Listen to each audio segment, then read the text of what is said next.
పశ్చిమ బెంగాల్ అసెంబ్లీ ఎన్నికల ఫలితాల్లో బీజేపీ చారిత్రాత్మక విజయం సాధించింది.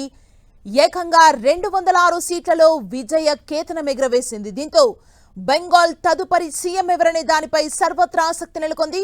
అయితే సీఎం రేసులో బీజేపీ అగ్రనేతలు సువేందు అధికారి, దిలీప్ ఘోష్ పేర్లు గట్టిగా వినిపిస్తున్నాయి.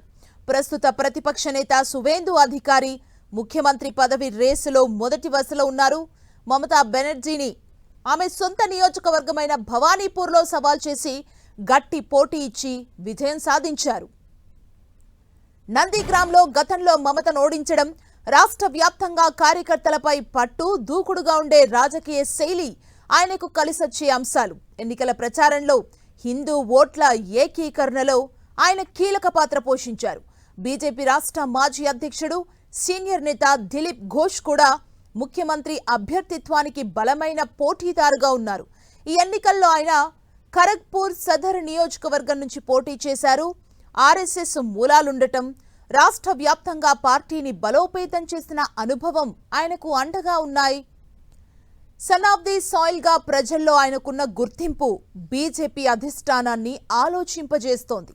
ఇద్దరితో పాటు మరికొందరు సీనియర్ నేతల పేర్లు కూడా పరిశీలనలో ఉన్నట్లు తెలుస్తోంది. ముఖ్యంగా రాష్ట్రంలో మారుతున్న రాజకీయ సమీకరణాల దృష్ట్యా అధిష్టానం ఎవరైనా ఊహించని పేరును తెరపైకి తెచ్చే అవకాశం కూడా లేకపోలేదు.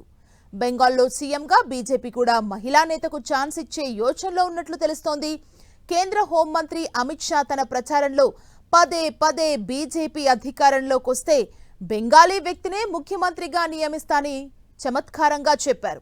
కేంద్ర మంత్రి సుకాంత మజుందార్ మరింత ముందుకెళ్లి తదుపరి ముఖ్యమంత్రి నాన్ వెజిటేరియన్ అవుతారని చెప్పారు.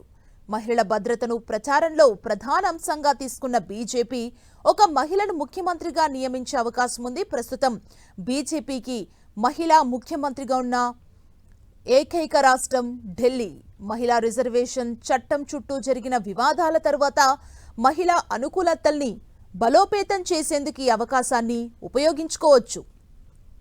ప్రధాన మహిళా నాయకుల్లో అగ్నిమిత్రా పాల్, రూపా గంగూలీ ఉన్నారు. రూపా గంగూలీ బిఆర్ చోప్రా మహాభారత్ సిరీస్లో ద్రౌపది పాత్రతో ప్రసిద్ధి చెందారు.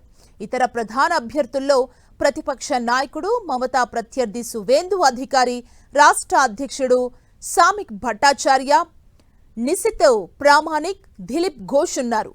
సువేందు అధికారి సీఎం అవుతారన్న ప్రచారం కూడా ఉంది.